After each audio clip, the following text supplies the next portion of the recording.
اللہ کو جو سب سے پیارا دین لگتا ہے وہ دین اسلام ہے۔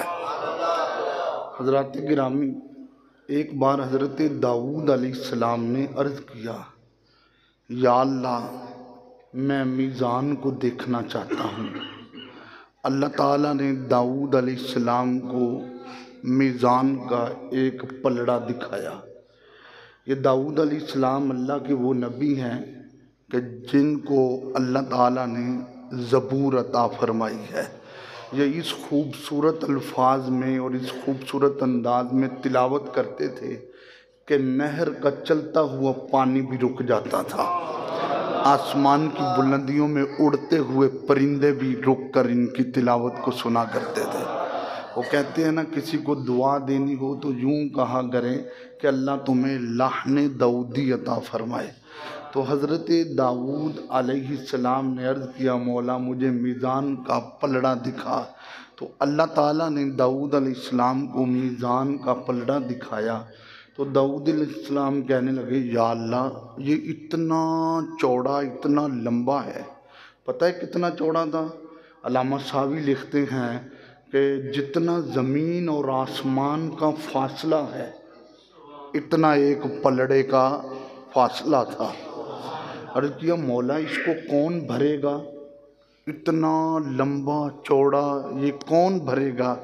تو آواز آئی ہے، پیارے داؤد میرے آخری نبی کی امت ہوگی، وہ ایک بار پڑھے گی سبحان اللہ و بحمدہ سبحان اللہ العظیم، تو یہ پلڑا نیکیوں سے بھر جائے گا۔ کتنا بڑا اعزاز ہے، کتنا بڑا انعام ہے۔ میں کچھ بھی نہیں جو تیرے نال میری کوئی نسبت نہیں، میں سب کچھ ہاں جو میں تیرا صداواں یا رسول اللہ۔ ایک روایت میں علامہ صاحب یوں بھی لکھتے ہیں کہ داؤد علیہ السلام نے جب اس پلڑے کو دیکھا تو کہا، مولا اس کو کون بھرے گا؟ تو فرمایا، پیارے داؤد میرے آخری نبی کی امت ہوگی، وہ ایک کھجور اللہ کی بارگاہ میں صدقہ کرے گی، تو ایک کھجور صدقہ کرنے کے بدلے یہ پلڑا نیکیوں سے بھر دیا جائے گا۔ اس سے بڑھ کے اور انعام کیا ہونا چاہیے؟ موسیٰ علیہ السلام نے ایک بار عرض کیا، مولا مجھے کوئی وظیفہ ہی دے دے جو خاص وظیفہ ہو۔ اللہ تعالیٰ نے فرمایا، پیارے موسیٰ علیہ السلام تم لا الہ الا اللہ پڑھا کرو۔ تو موسیٰ علیہ السلام نے عرض کیا، مولا یہ تو ساری دنیا ہی پڑھتی ہے، لا الہ الا اللہ لا الہ الا اللہ۔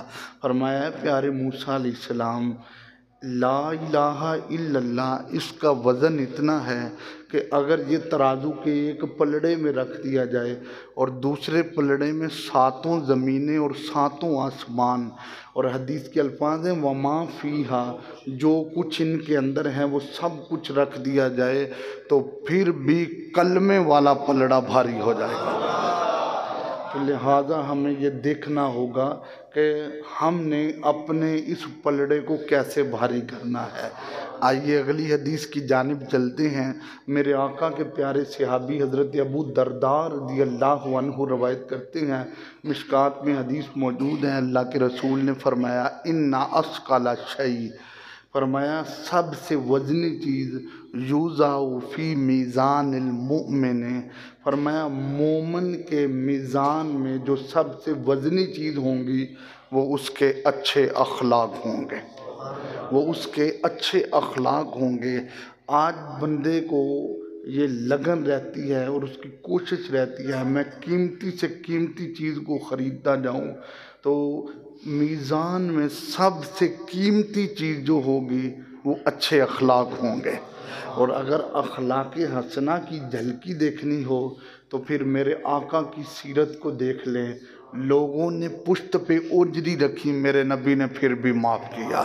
لوگوں نے راستے میں کانٹے بچھائے، میرے آقا نے پھر بھی معاف کیا۔ بلکہ طائف والوں نے تو حضور کو اس طرح پتھر مارے کہ صحابہ کہتے ہیں ہم نے اپنی آنکھوں سے دیکھا کہ اللہ کے رسول کے نالائن مبارک خون سے بھر گئے ہیں۔ اور اگر ایک صحابی نے عرض کیا، آقا ان کے لیے دعائے ضرر کریں، نقصان کی دعا کریں، تو میرے آقا نے جب ہاتھ اٹھائے تو انگلیوں کے اندر سے بھی خون ہے، ہونٹ ہلائے تو ہونٹوں سے بھی خون نکل رہا ہے۔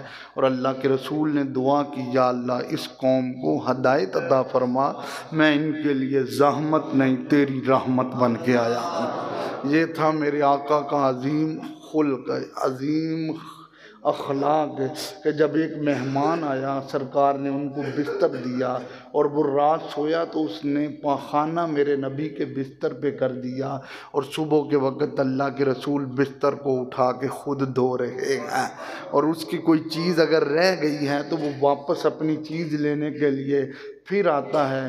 تو کتب سیرت میں ہے کہ وہ سرکار کو وہ بستر دھوتے ہوئے دیکھتا ہے تو وہ کہتا ہے بس ہن اگلی گل بات ہوئے گی، پہلے کلمہ پڑھا کے مجھے اپنا نوکر کر لیں۔ تو ہمیں اپنے اخلاق درست کرنے ہوں گے، یہ نہیں کہ ہم پہلی صف کے نمازی ہوں، ہم قرآن کے قاری بھی ہوں، ہم تسبیحات بھی پھیرنے والے ہوں اور ہمارے اخلاق گندے ہوں تو بات نہیں ہے۔ ان اکمل المؤمنین احسنہم خلقا، تم میں کامل ترین ایمان والا وہ ہے جس کے اخلاق اچھے ہوں گے۔ قربان جاؤں، میزان کا پلڑا کیسے بھاری ہوگا؟ یہ میرے پاس ہے نعم الباری شرح صحیح بخاری، یہ بخاری شریف کی 16ویں جلد ہے جو علامہ غلام رسول سعیدی رحمۃ اللہ علیہ نے تحریر کی ہے۔ اس میں سرکار کی حدیث پاک ہے، سنیں بڑا لطف آئے گا۔ سیدنا ابو ہریرہ رضی اللہ عنہ فرماتے ہیں اللہ کے رسول نے فرمایا کلمتان حبیبتان الی الرحمن، دو کلمے ایسے ہیں جو اللہ کو بڑے پیارے لگتے ہیں، خفیفتان علی اللسان، وہ زبان پہ بڑے ہی کم وزن والے ہیں، بڑے ہی ہلکے ہیں، ثقیلتان فی المیزان، اور میزان میں بڑے ہی بھاری ہیں، اور وہ کون سے ہیں؟ سبحان اللہ و بحمدہ سبحان اللہ العظیم۔ اور یہ بات یاد رکھیں، آج کل لوگ وظیفے پوچھتے رہتے ہیں اور تویز لیتے ہیں جی کہ رزق کی بندش ہے، رزق کیسے بڑھے گا؟ فجر کی 2 سنتیں پڑھ کر یہ تسبیح سبحان اللہ و بحمدہ سبحان اللہ العظیم، یہ ایک تسبیح پوری کر لی جائے تو انشاءاللہ العظیم کوئی تنگی نہیں رہے گی، بلکہ اللہ کا فضل اور کرم ہو جائے گا۔ آئے پھر ان الفاظ سے پلڑا کیسے بھاری ہوگا؟ بڑے خوبصورت یہ احادیث میں پیش کرنے لگا ہوں، آپ کو بڑا لطف آئے گا۔ حضور گزرے تو حضور کی پیاری زوجہ محترمہ حضرت سیدہ صفیہ رضی اللہ تعالی عنہا، ان کے موضوع پہ میں نے 5 جمعۃ المبارک کا خطبہ جو ہے وہ ریکارڈ کروایا ہے، یوٹیوب پہ پڑا ہے۔ بڑی حسین زندگی ہے یہ، کیسے حضور کے پاس آئیں اور انہوں نے کیسے وقت گزارا ہے۔ حضرت صفیہ رضی اللہ تعالی عنہ، آپ نے مصلی بچھایا ہوا تھا، مصلی کے اوپر آپ نے کھجور کی گٹھلیاں رکھی ہوئی تھیں، اور گنتی کے مطابق وہ 4000 گٹھلیاں تھیں، اور حضرت صفیہ رضی اللہ تعالی عنہ ان گٹھلیوں پہ تسبیحات پڑھ رہی تھی کہ میرے آقا قریب سے گزرے تو اللہ کے رسول صلی اللہ علیہ وآلہ وسلم نے فرمایا یہ کتنی ہیں؟ تو عرض کیا آقا 4000 کے لگ بھگ ہوں گی۔ فرمایا تم نے 4000 بار تسبیح پڑھی ہے، ہم تمہیں ایک کلمہ نہ بتائیں جو 4000 سے بھی بڑھ کر نیکیوں سے پلڑے کو بھر دے گا؟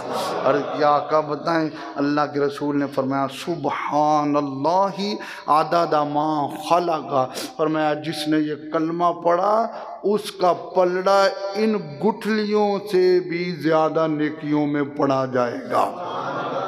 کتنا بڑا اعزاز ہے کہ میرے آقا گزرے تو صبح کی نماز ہوئی تھی تو مصلی پہ حضرت جویریہ رضی اللہ تعالی عنہ وہ تسبیح کر رہی تھی، حضور اپنا کام کر کے واپس آئے، دن چڑھ گیا اور وہ تسبیح ہی کرتی رہی، تو سرکار نے فرمایا اس وقت سے بیٹھی ہوئی ہیں؟ اور کیا آقا ہاں اس وقت سے بیٹھی ہے۔ فرمایا میں تمہیں 2-4 کلمے نہ بتا دوں کہ جس وقت سے لے کر تم اب تک تسبیح کر رہی ہو یہ کلمے ان پر بھی بھاری ہوں گے؟ اور کیا آقا بتائیں؟ فرمایا سبحان اللہ عدد ما خلق، سبحان اللہ رضا نفس، سبحان اللہ زینت عرش، سبحان اللہ مداد کلماتہ والحمد للہ۔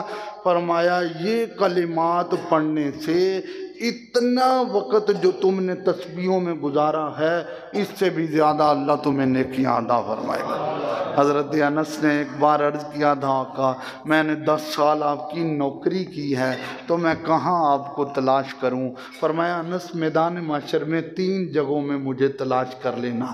آقا کون کون سی جگہ ہے؟ فرمایا پل صراط پہ آ جانا، میں اپنے غلاموں کو گزار رہا ہوں گا۔ فریاد امتی جو کرے حال زار میں، ممکن نہیں کہ خیر البشر کو خبر نہ ہو۔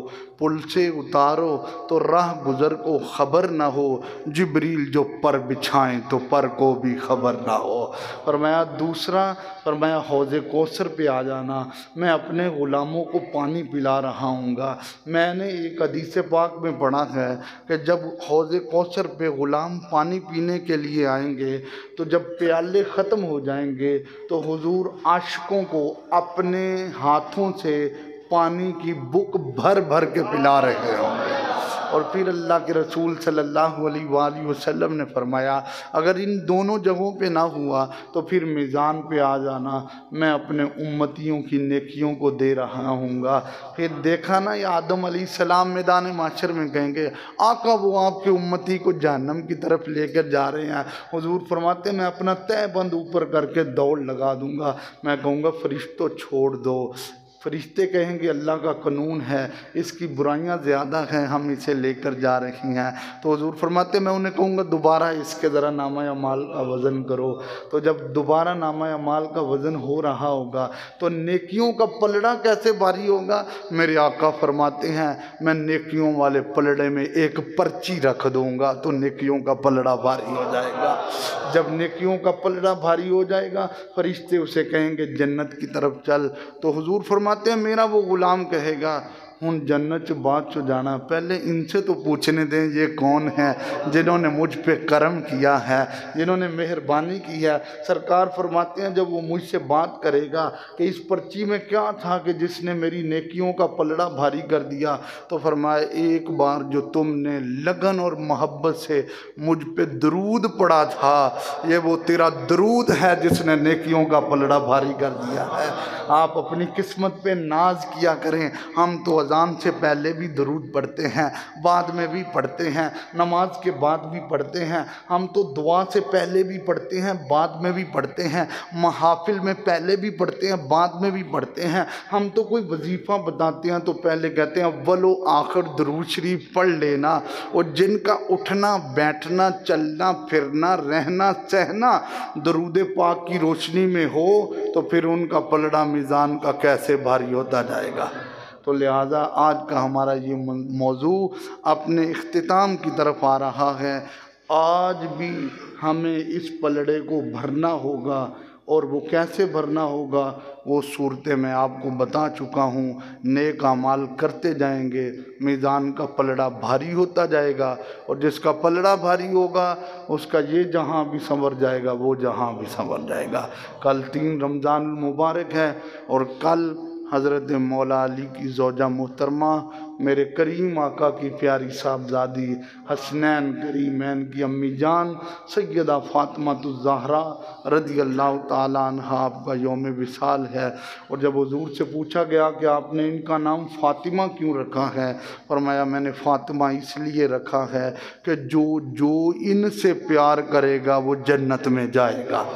تو کل کے ہمارے مہمان خطیب ہوں گے ہمارے استاد محترم حضرت علامہ مولانا مشتاق احمد ہاشمی صاحب، وہ اپنے خوبصورت انداز میں حضرت سیدہ خاتون جنت کی بارگاہ میں سلاموں کے نذرانے پیش کریں گے۔ آپ سے درخواست یہ ہے آپ ماشاءاللہ جو بیٹھے ہیں آپ اپنی طرف سے ایک ایک دوست کو دعوت دیں، یار حضور کی پیاری بیٹی کا ذکر ہونا ہے، یار حسنین کریمین کی امی جان کا ذکر ہونا ہے۔ اگرچہ کسی نے نماز پڑھنے آنا ہے بیٹھنا بھی ہے، لیکن آپ اسے کہہ دیں تو آپ کو کہنے کا ثواب ملے گا۔ آپ ایک ایک دوست کو دعوت دیں گے، انشاءاللہ رونق دوبالا ہوگی۔